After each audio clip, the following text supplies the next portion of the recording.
Je vous demande d'accueillir Fabrice Wells et Béatrice Dalle.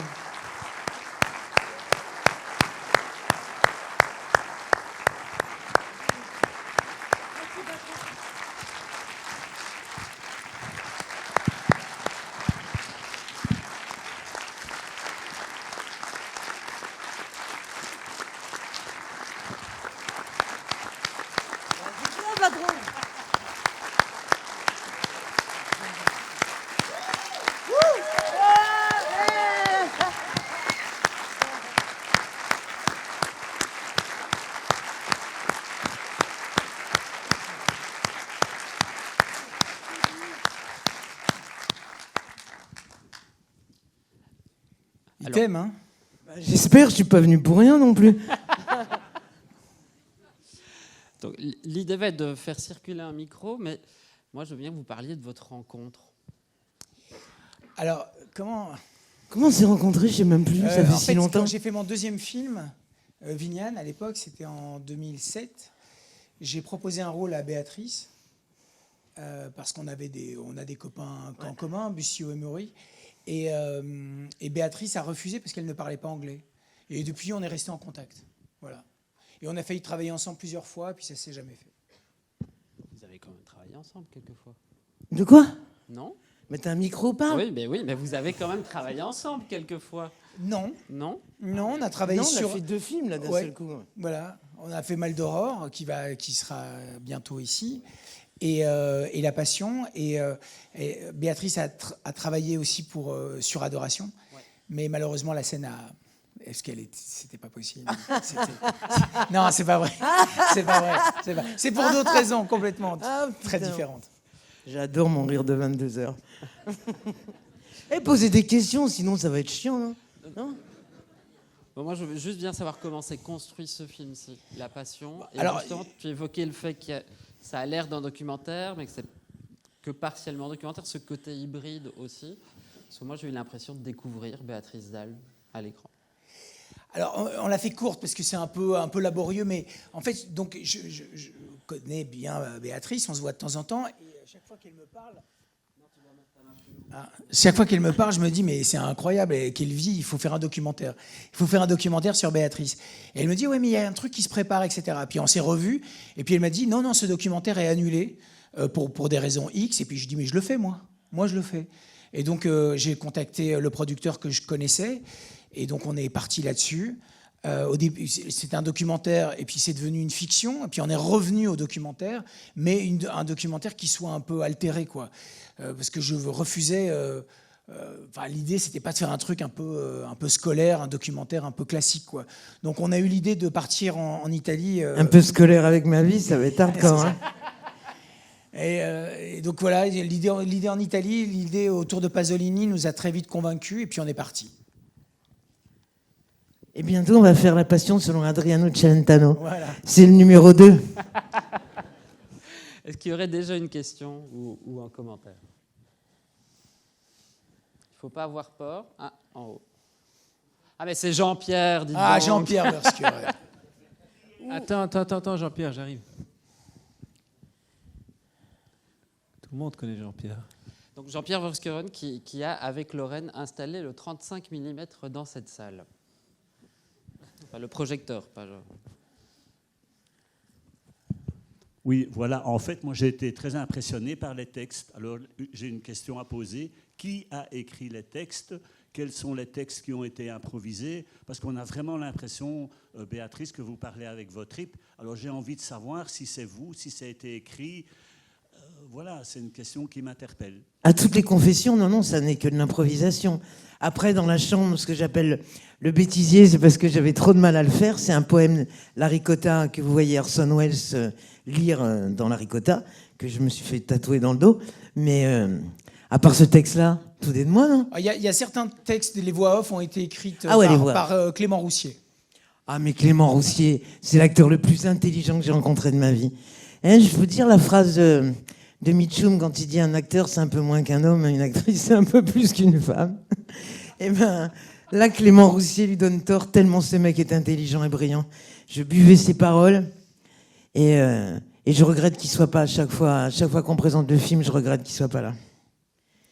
En d'autres termes, je l'aime d'amour. Il y a vraiment quelque chose qui s'est improvisé autour de Clément, parce que donc j'ai rencontré Clément par la production, parce que Clément connaît très très bien l'œuvre de Pasolini. Clément connaît tout. Il est très érudit, c'est vrai. Et donc on a fortement sympathisé, on a écrit une fiction, on est revenu au documentaire. Et comme Béatrice ne parle pas italien ni anglais, Ni rien du tout, déjà français, j'ai du mal. j'ai demandé à Clément d'être là pour être traducteur en fait. J'ai dit mais sois là. Et à un moment donné, dans le corps du film, la relation entre Clément et Béatrice est née. Il y a quelque chose qui a surgi, qui est devenu réel dans le corps du film en fait, et qui a orienté beaucoup de choses. Par exemple, la séquence à Ostia où ils discutent de Céline, de plein de choses. C'est à un moment donné, on filmait les nuages où on faisait des plans avec le chef opérateur Marco Graziaplena, et ce qui s'est passé, c'est que je les entendais au casque, et puis on a retourné la caméra, je leur ai demandé de recommencer, et c'est comme ça que ça s'est construit en fait, vraiment. Toujours dans l'instant. C'était une expérience de tournage très étonnante. Puis c'est bien de pouvoir parler de Céline où tout le monde le casse tout le temps et on oublie quand même que c'est un extraordinaire poète, d'avoir un partenaire qui était un petit peu d'accord avec ça et qui m'a fait découvrir tellement de choses. Je remercie infiniment Clément Roussier. Allez, posez des questions. Sinon, on va s'ennuyer, les gars. Ouais. Bon, Clément, on l'avait invité, mais il n'était pas disponible. Il est à Palerme. Mais il est toujours dans tous les pays du monde, Clément. Bonsoir, merci, un grand merci. J'ai une question pour Fabrice. À propos, tu disais donc le film a été improvisé en grande partie ou monté comme ça. Est-ce que tout le long du film on voit des mecs qui regardent cette formidable actrice et à part à la fin. À la fin, on n'entend rien. filme. Attends, excuse-moi. C'est mieux comme ça. À la fin, on voit des visages de femmes et puis évidemment il y a la dernière femme qui apparaît. Comme un ange. Est-ce que ça s'est construit? Est-ce qu'il y a ce retournement qui était pensé ou pourquoi? Non, pas du tout. En fait, Rosanna, donc vous avez reconnu, qui était l'ange Gabriel dans l'Évangile selon Matthieu, on l'a retrouvée. Et donc j'ai hésité parce qu'à un moment donné, je voulais la confronter à Béatrice, mais j'avais peur parce que Rosanna, elle est plus actrice, elle a une vie assez rangée aujourd'hui, elle est très très loin de tout ça. Vraiment à Béatrice. Et donc, je me demandais comment j'allais intégrer Rosanna dans le corpus du film. Et là, c'est une idée qui a surgi. C'était avoir Rosanna qui revient comme l'incarnation, comme un fantôme, en fait, et qui apaise, qui console, en tout cas. Et voilà, mais sinon, sur le regard des hommes, non, c'était des gens... Non, parce qu'il y a Dacia Marani, quand même, dans le corps du film. C'est tous des gens qui connaissent un peu l'œuvre de Pasolini, qui l'ont connu, et puis, ou alors qui ont eu un avis un peu plus analytique sur Pasolini, et qui nous permettaient de mettre en lumière certaines choses et de creuser un peu plus l'intimité de Béatrice en écho, quoi. Moi, j'ai une question un peu. Est-ce que le voyage s'est fait vraiment de bout en bout d'une traite, ou est-ce qu'il y a plusieurs moments de tournage? Qu'est-ce que tu veux dire exactement? Est-ce que vous Moi êtes non pas- plus, j'ai pas capté ce qu'il voulait dire. C'est pas- Souvent, moi-même, je ne capte pas ce que je veux dire. Mais je veux dire, là, il y a un voyage qui va du nord au sud, Ouais. de l'est à l'ouest. Ouais. Il s'est fait d'une traite sur 10 jours d'affilée, ou est-ce que ça a été des moments de tournage? On a fait quelques jours à Casarsa, et puis après on est descendu à Bologne, et puis on a fait Rome, puis on est descendu dans les Pouilles. On a fait... Mais d'une traite. C'est ça, on a fait vraiment le voyage jusqu'à Matera, quoi. Elle veut rien dire, ta question. Mais- Non. Alors, peut-être qu'elle veut rien dire, mais moi, je trouve que c'est éclairant. Ouais, j'ai bien compris. Elle n'est pas par étapes, ce qui veut dire que c'est une expérience qui s'est vraiment construite. Ah oui, On peut tout tourner à dans fait. une journée, Donc, c'est ce un truc. vrai voyage. Oui, mais c'est du cinéma, ça pourrait être Non, faux. tout à fait. C'est le seul truc qu'on avait, la seule chose qu'on avait plus ou moins articulée, c'était ce voyage, mais on ne savait pas. Et par exemple, les rencontres qu'on faisait s'opéraient ou ne s'opéraient pas, parce qu'il y avait des gens qui nous ont plantés, des gens qui se sont improvisés aussi. Enfin, il y a beaucoup de choses qui sont arrivées, qui est arrivé. Abel Ferrara traînait dans le bar comme ça. Non, Abel Ferrara, on l'a préparé parce qu'il se trouve que Gary, le producteur, connaît bien Abel. Béatrice a travaillé avec Abel. Abel vit à Rome, donc on l'a contacté. Il nous a donné une demi-heure. Il était un peu ronchon, il râlait un peu, il pestait, enfin comme il peut Mais être. il est toujours comme ça, Abel, mais dans le film, il est extrêmement touchant comme il est dans la vie. Il est casse-couille de ouf. Mais c'est un grand metteur en scène. Et c'est super beau ce qu'il a fait. Bien sûr. Moi, je l'aime d'amour, en tout cas. Alors, preuve en est qu'il n'y a pas de honte à poser des mauvaises questions. Donc, ça fait 5 ans que je le fais, je tiens toujours. Je ne sais toujours pas parler dans le micro, par contre. Du coup, est-ce qu'il Il y a pire que tes questions, il y a ton sweat. Hein.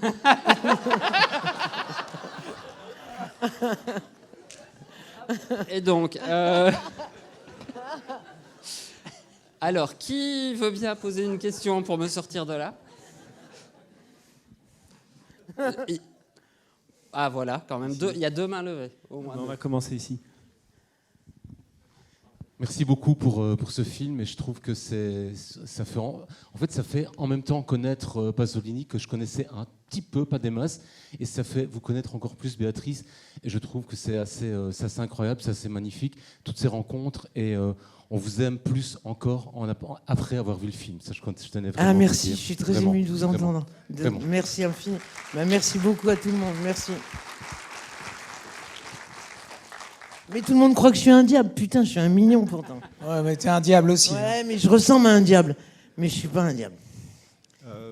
Merci beaucoup. La musique est très présente dans le film. Elle est manifestement présente dans vos vies. Mais est-ce que c'est quelque chose qui avait été décidé a priori ou pas? Les morceaux musicaux que vous avez choisis? Alors, Béatrice m'a donné une liste de musique avant de partir en tournage. Donc, il y a des choses qu'on a pu utiliser, il y a des choses qu'on n'a pas pu avoir, hein, comme Rape de Nirvana. C'était un peu compliqué, c'est un peu cher, on va dire. Et puis au montage avec Géraud Van der Drich, qui doit être là quelque part, le monteur du film. Bravo. Je sais pas qui j'applaudis, mais là. Ensuite, en montage avec Géraud, on a réarticulé selon les musiques qui nous paraissaient les plus appropriées à certains moments. Alors, il y a des choses, en connaissant un peu Béatrice, il y a des choses que je savais. Voilà. Jenny, tu pouvais pas te tromper de Bowie. Mais disons que le budget du film est assez modeste, hein, mais il y a une grosse partie du budget du film qui est partie sur les musiques, évidemment. Moi, je voulais savoir à quel moment on se dit à quel point on peut aller dans l'intimité pour présenter une passion envers un artiste qu'on aime et qu'on adore. Et je trouve ça encore plus intime de le montrer au cinéma. Et je voulais savoir à quel moment on passe le cap de se dire « Ok, moi, je vais aller défendre ce que j'ai dans la peau et de le montrer dans un cadre qui n'est pas forcément de tout à chacun en 2024. » quoi. Vous savez, moi, je m'en fous. Je fais tout avec le cœur. Maintenant, on n'a droit à rien. Vous bouffez du gluten, vous êtes considéré pire qu'un pédophile. C'est n'importe quoi. Et bah ouais, sérieux, quoi. Et d'ailleurs, il n'y a plus de drogue parce qu'ils se défoncent tous au quinoa. Faudrait qu'ils reviennent aux bonnes vieilles drogues d'antan. Et moi, j'ai pas envie de me mettre des limites. Et quand vous parlez en 2024, on peut plus rien faire. Ben ouais, dans le cinéma, on peut plus rien faire. Moi, ça fait presque 40 ans que je fais du cinéma. J'ai jamais eu un metteur en scène, un acteur, un partenaire qui m'a manqué de respect. Et quand je vois maintenant, tout à l'heure, on était en train de dîner, je commence un film lundi où tu as des équipes qui viennent parce qu'il y a une scène d'amour où tu vas... Mais arrêtez les gars, vous êtes des dingues. Et souvent, je le dis, il n'y a que les mauvaises actrices qui se plaignent, hein, pas les autres. Eh ben, je trouve ça magnifique. Bah ouais. Je trouve ça magnifique. Et moi, il n'y a eu aucun problème, j'ai une confiance inouïe. Vous savez, souvent je dis, je lis pas le scénario. C'est pas un manque de respect pour le metteur en scène, au contraire, c'est une confiance absolue. Et avec Fabrice, je peux aller au bout du monde et la preuve, on l'a fait ensemble.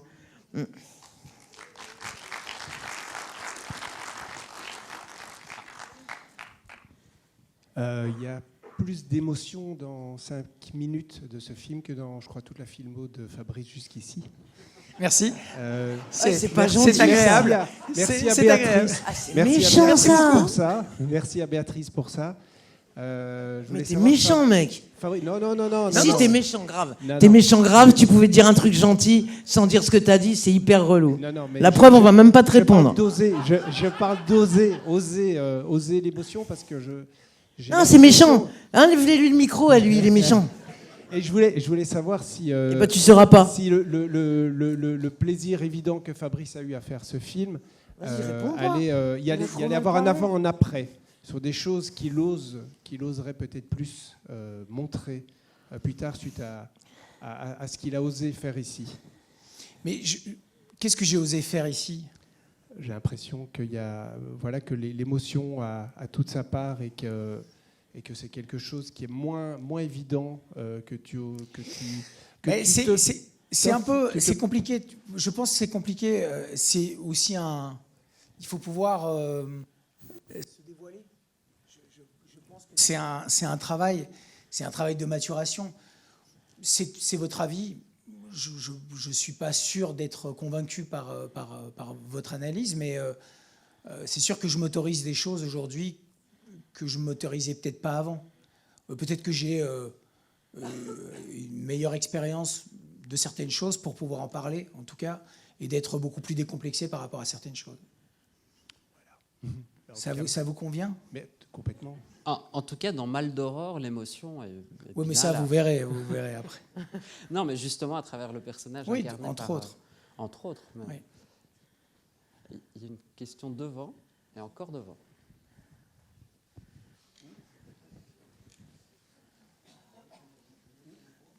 Il y a une dame ici, et il y a monsieur là qui insiste. D'abord monsieur, puis madame. Je ne sais pas qui est le premier. Bonsoir, moi j'avais une question. C'était, il y a votre long plan quand vous regardez l'Évangile selon saint Matthieu, et, qui est assez, qui communique une sensation que nous on peut avoir en tant que spectateur, et c'est assez beau. Ce qui est assez surprenant. Vous ressemblez à Jeunet en plus. Ouais. Ah bon. C'est ouf. Mais non, mais ce qui est étrange, c'est qu'en même temps vous dites que le film qui vous a connecté à Pasolini, c'est Salo. Ouais. Et le film n'est pas du tout. Enfin, le film qui ressort ici, c'est l'Évangile selon saint Matthieu. C'est pas du tout Salo. Et pourquoi, je voulais dire, alors qu'il y a ce côté extrêmement violent, punk, assumé dans Salo. Dans moi aussi, mec. Ouais. Et donc, il y a ben voilà. Je t'ai répondu. Non, mais après, c'est aussi. C'est une volonté de ma part. C'est-à-dire que moi, je partage moins l'enthousiasme de Béatrice sur Salo. Bon, c'est un film que je connais, etc. Mais c'est pas mon Pasolini préféré, loin de là. C'est un film, je pense. C'est quoi ces gens qui s'en vont alors qu'on n'a pas fini là? C'est pas bien, sérieux. Et l'idée, c'était vraiment d'être autour de l'Évangile. Pour moi, il y avait vraiment quelque chose qui s'opérait à ce moment-là, quoi. Et moi, il y en a un autre qui est Théorème, qui est pour moi un des plus beaux films du monde. Ah oui, je parle à Jean Genet. Ouais. Et à la fois, quand t'as Terence Stamp, t'es sûr que tu y vas aussi. Hein. Je sais pas si... Sans déconner que tu sois un mec ou une meuf, Terence Stamp, ouais, c'est jouable. Allez. Et qui est un des plus beaux films du monde pour moi. Tous les films de Pasolini. Tous. Moi, quand j'ai découvert Akaton, au début, quand je regarde le film, je me disais, tu vois, tous les mecs sont un peu lâches, toutes les meufs sont un peu putes dans le film. Et à la fin, enfin, au milieu du film, je me dis... Bah non, on leur a pas mis beaucoup d'outils entre les mains, quoi. Et je suis qui pour les juger de cette manière? Et à partir de là, j'avais commencé à penser, mon Dieu, ce que Pasolini devait aimer les gens qu'il était en train de filmer pour faire ressortir autant d'humanité, quoi. Saint Pasolini, priez pour moi. T'as vu, je reviens toujours à ma place. C'est pour une question qui veut rien dire. Bon, vas-y, je vais te faire une réponse qui veut rien dire non plus. Et puis je pense que j'ai deviné la réponse, quoi, mais je me demandais si j'étais la seule dans ce délire. Le jeune, non, le jeune. La première fois que je vous ai vu, c'était dans 37.2, je dois pas être la seule. Hein, je crois pas. Jean-Hugues Anglade, j'ai été très impressionné. Hein, bon. Et je trouve que l'acteur qui est avec vous, là, dans Clément. Oui, Clément. Ouais. Il ressemble beaucoup à Jean-Hugues Anglade et il a la même façon de vous regarder que Jean-Hugues le faisait. Qu'est-ce que tu crois? Voilà. Donc c'était pas une question, ça veut rien dire. Ils sont aussi charmants l'un que l'autre. Hein. Mais est-ce que vous trouvez aussi qu'il a ce côté Jean-Hugues Anglade? Non, j'ai pas pensé à Jean-Hugues, non. Moi, j'ai jamais pensé à ce que vous dites, mais je trouve ça super intéressant. Ça va faire ma soirée, ça. Moi, j'y ai pas du tout pensé, mais je les aime l'un comme l'autre infiniment. C'est deux personnes incroyables, quoi. Et en plus, tu sais, il y en a, leurs dents éraillent plus le parquet que leurs talons aiguilles, souvent c'est chiant. Et pas ces mecs-là, quoi. Et j'aime infiniment Jean-Hugues et Clément. Et puis des gens brillants, quoi, merde. Peu importe le domaine dans lequel ils sont, t'es tellement fier d'être à leur côté. Et ils te rendent plus intelligents, plus beaux, plus... Ils sont incroyables, l'un comme l'autre. Mais vous avez raison sur le regard. Il y a quelque chose, quand il la regarde à la fin du film, il y a vraiment quelque chose sur ce regard. Mais je pense qu'ils sont très très fiers aussi de jouer avec vous. Ah, j'espère, parce que je les ai aimés infiniment. J'ai chaud de ouf.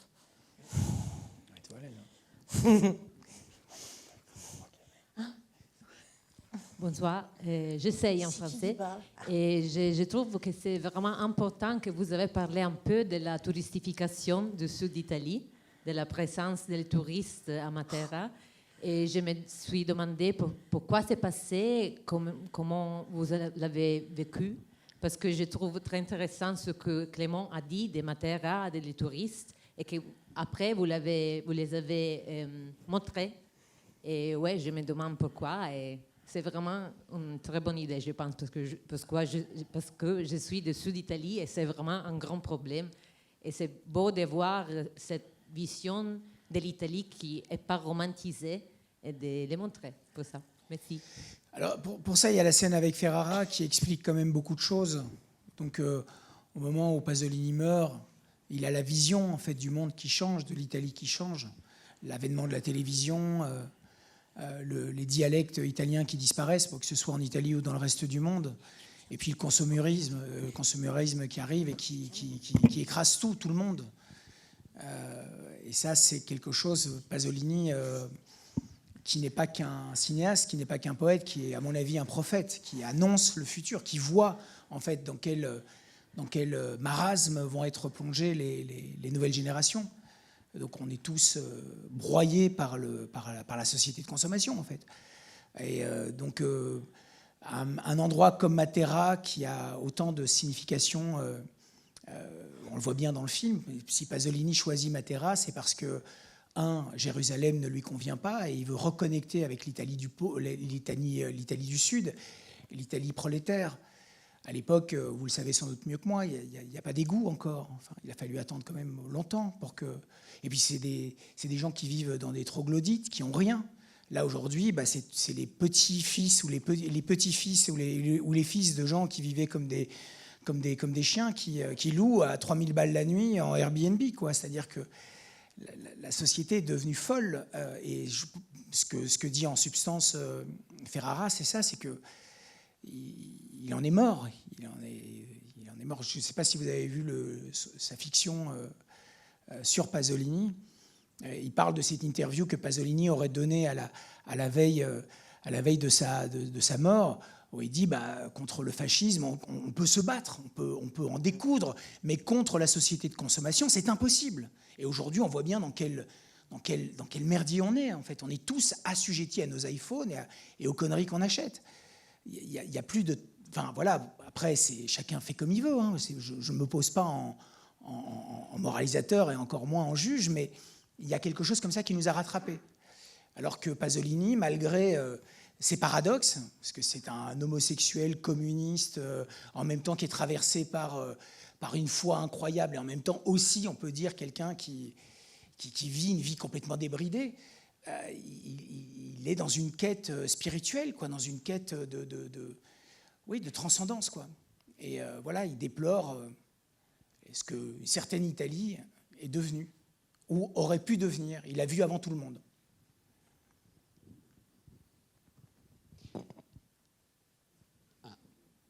Eric ? Ici. Oui, il faut m'aider parce que...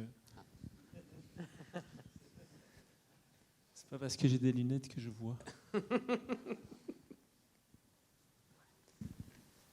Merci beaucoup. Alors voilà, je voulais déjà vous remercier pour ce film, il est vraiment très beau. Et merci beaucoup à Béatrice pour sa présence ce soir.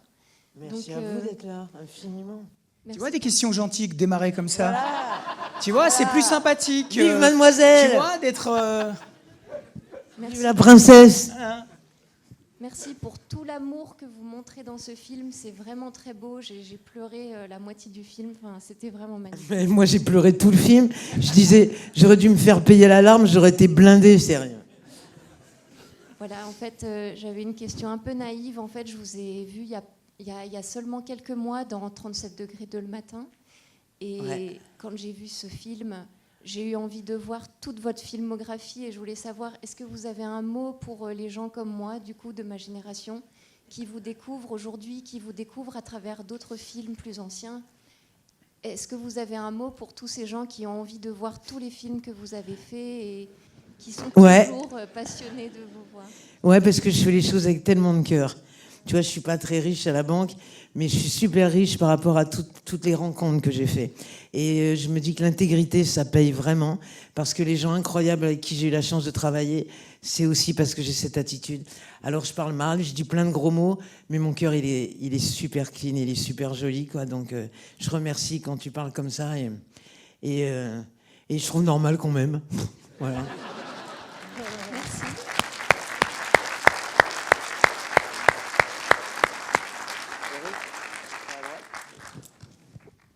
C'est vrai. Béatrice, c'est pas du tout une question, mais on s'est croisés il y a 2 ans à Paris.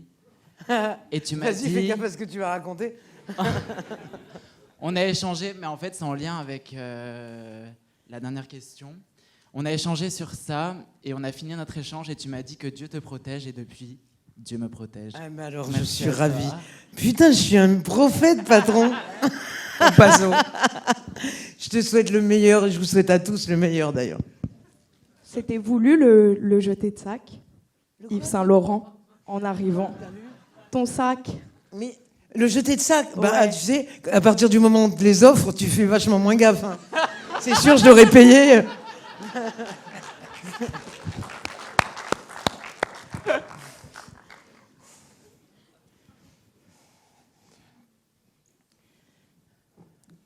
Alors, faut pas être timide, parce que sinon, ma question de secours, c'est savoir quel est le plat qu'ils ont préféré sur le tournage. Ah ouais, au gré des vas-y, restaurants. posez une question, ça va être relou sinon.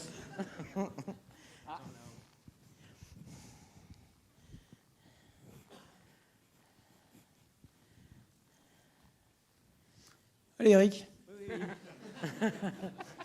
Bonsoir, merci beaucoup pour ce film que j'ai beaucoup aimé. J'aime beaucoup Pasolini aussi, c'est un personnage qui me fascine. Et j'ai été étonnée de voir qu'il n'était pas fait mention de la théorie, ou plutôt l'hypothèse d'un assassinat politique. Et donc je me dis, est-ce que c'est pas du tout ressorti auprès des personnes que vous avez rencontrées, ou bien voilà. Oui, je pense que j'avais ça en montage. Très franchement, je pense que Abel en parle, mais il n'y a aucune certitude en fait. Ouais. On ne saura jamais, vraiment. C'est probablement un assassinat politique, hein. C'est très probable, parce que peu de gens le savent, mais Salo, donc le dernier film de Pasolini, est fait sur des deuxièmes prises, parce que ses premières prises, son original en fait a été volé. Ses bobines ont été volées. Donc il a dû refaire un montage en utilisant des deuxièmes prises. Et effectivement, il y avait beaucoup de chantage, il y a beaucoup d'histoires qui rôdent, énormément de choses qu'on dit. Effectivement, c'est une période de l'Italie aussi où il y a des vrais problèmes politiques. Il y a une extrême gauche qui combat une extrême droite. Enfin, c'est quand même un moment charnière dans l'histoire de l'Italie. Donc il est très probable qu'il y ait un personnage très conspué, parce qu'à l'époque, Pasolini n'est pas du tout il n'a pas du tout la modernité qu'il a aujourd'hui. À l'époque, le grand maître du cinéma italien, c'est Fellini.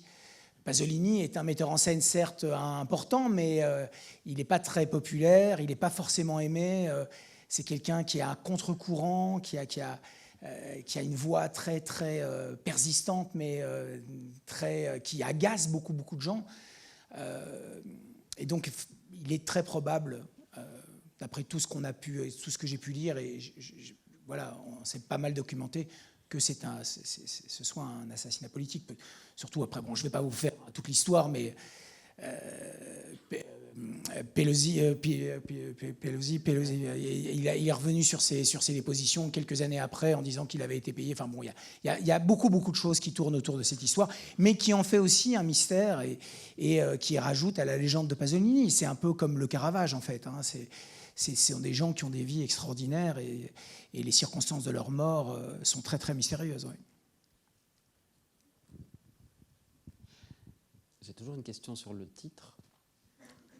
Et alors, c'est moi et mes questions cons, hein, c'est comme ça. Mais à quel moment le titre est apparu ? Très vite. Voilà. Très vite. Parce que Béatrice est un être de passion, et que moi, autrement aussi, et que je pensais que c'était vraiment quelque chose qu'il a... On dirait qu'il parle d'un elfe. C'est un être de passion. Et j'ai pas les oreilles pointues pourtant. Non, mais voilà, c'est tout ce qui l'engage. Enfin, là, elle est à côté de moi, donc c'est toujours un peu délicat. Mais tout ce qui engage Béatrice, c'est toujours sa passion. C'est tous ses choix, c'est toujours des choix qui sont passionnés. Ah, ben, premier rang, tout devant. C'est bien. D'habitude, je fais la petite blague qu'Eric a besoin de faire du sport, donc il faut, si possible, que les questions viennent d'un point différent. Les gueules là, il est sweet de ce gars, c'est un sort truc. de manger. Hein. La dernière fois qu'on a fait, Lisiane, elle avait toutes les questions là au bout. Maintenant, moi, je vais d'un côté à l'autre. Vous avez vu le film de là? Ouais. Et c'était bien? C'était galère. Ouais. Grave galère. Grave relou. D'ailleurs, je suis là, maman. Je suis arrivée en retard, donc je lui ai dit salut. La maman est à la bonne position pour qu'Eric court après. Donc, madame, prépare une question. Je vous en prie. Moi, je suis apprentie comédienne et en fait, ça a fait grave écho ce film parce qu'en ce moment, c'est un peu la galère au conservatoire pour mes scènes et tout. Et c'était une question pour Béatrice. Je me demandais, est-ce que pour vous, le meilleur moteur pour le jeu d'acteur, c'est effectivement de vivre le plus intensément possible et le plus de choses possibles? Est-ce que c'est possible de jouer sans ça? Déjà, je joue pas. Pour moi, jouer, c'est dans la cour d'école. Tu vois, je peux donner que ce que j'ai. Donc, je n'ai jamais cherché à interpréter quelque chose que je suis pas.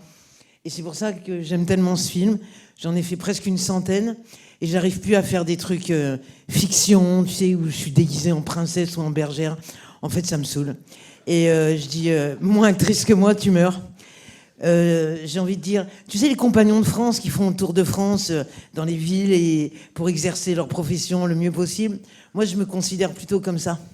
C'est comme les acteurs ou les musiciens qui disent on est des artistes. Je leur dis mais qu'est-ce que tu racontes, sérieux? Mozart, on peut dire ça de lui, mais c'est pas parce que tu passes à la télé ou au cinéma que t'es un artiste et moi je suis un ouvrier. Mais ou alors un instrument. Mais un instrument, t'as comment, une trompette en plastique? Ou t'as, comment ça s'appelle, un Stradivarius? À moi d'être un Stradivarius. Est-ce que j'ai bien répondu ou j'ai raconté n'importe quoi? Ouais. De toute façon, j'en ai pas d'autres réponses. Donc, non, mais oui. Tu vois? Ah non. Moi, il y en a qui le font très bien. Mais si pour jouer un truc que je suis pas, j'ai l'impression d'être un gosse comme un bal costumé. Je trouve ça naze. Ouais. Non, moi j'aime, c'est ce que je veux faire que des films sur ma vie. Ça j'aime bien. Mais, par contre, le film, vous l'avez découvert, enfin, vous l'avez vécu tout au long du tournage, pour le coup. Ouais. Mais la découverte même du film. Mais quoi? Qu'est-ce que ça, particulièrement celui-ci, vous a fait? Je suis super ému. Dans mon sujet. Non, mais ensuite, du coup, est-ce que ça vous a replongé dans l'émotion? À la fois, je sais ce qu'on a tourné, quoi. J'étais ému à chaque instant, chaque endroit, j'étais ému incroyablement. Et vous avez vu comment je pleure dans le film? J'ai pas arrêté. Et pour moi, je pense, enfin, je le dis honnêtement, c'est le plus beau film de ma vie. Et pensez pas qu'à chaque promo, je dis le même truc. Hein. Je ne l'ai dit que pour celui-là.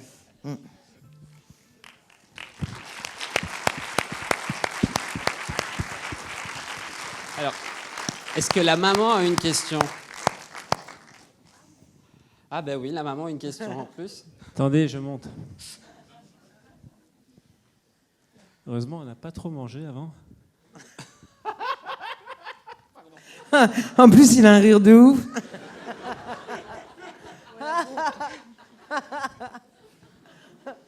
Bon, voilà, ma question, c'est par rapport aux intervenants dans le film. Est-ce que vous avez eu l'occasion de rencontrer Ninetto Davoli? Une quoi? Il ne voulait pas. Il ne voulait pas. Il voulait pas. Je pense qu'il a essayé d'exprimer suffisamment sur Pasolini. J'ai vraiment essayé. Je lui ai écrit une longue lettre. Il a pas répondu. Il a fait savoir qu'il voulait pas faire le film. Oui, ok. Voilà. Merci. Malheureusement, j'aurais adoré la voir, mais Oui. non, il l'a pas voulu. Ici, encore, super. Alors, merci. vous avez la pression de la dernière question.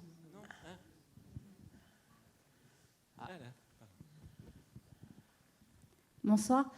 Merci beaucoup pour ce film, c'était magnifique. J'ai plein de questions, mais apparemment, comme c'est la dernière, je vais... Mais non, on s'en fout. Je te jure, on s'en fout. Profiter tant que vous avez le micro en main. Je vais essayer d'en poser peut-être qu'une.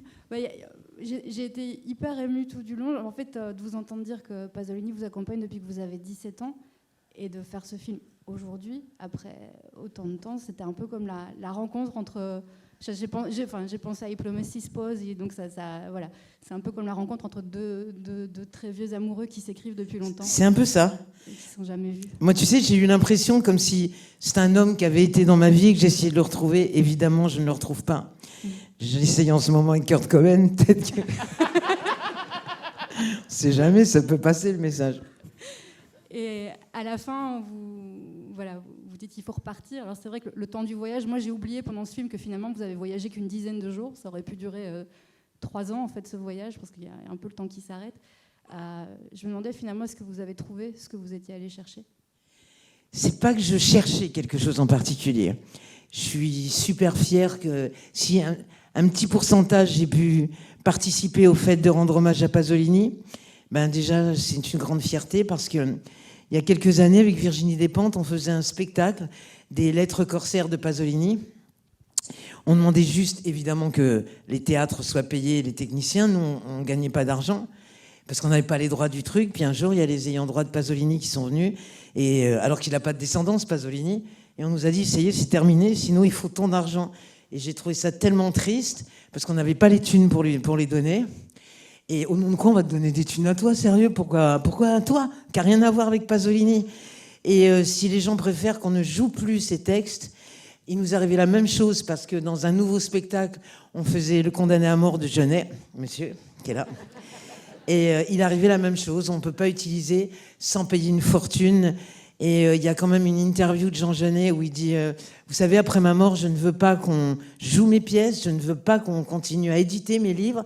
Mais il finit, à la fois, je ne suis pas croyant, faites ce que vous voulez avec mes textes. Et je trouve ça tellement triste, parce que c'est quand même pas des mecs qui sont extrêmement joués. Je trouve ça vraiment triste qu'à cause des histoires d'argent, ils le sont encore moins, quoi. C'est pour ça que Fabrice m'en est témoin. J'ai gratté la tombe de Pasolini, où j'ai mis des mots d'amour. C'est-à-dire que dans la tombe à Pasolini, il y a toutes mes conneries à moi, et il y a Pasolini. Je réponds n'importe quoi, mais bon, du moment que ça mousse, ça passe. Bon. Non, c'est vrai en plus. C'est vrai. Vas-y, t'avais d'autres questions, t'as dit ? Non, mais on doit arrêter. Ah, elle a plus de micro, du coup. On doit arrêter, en fait. Bon. En tout cas, un grand merci à tous, vraiment. Merci infiniment. Merci d'être là.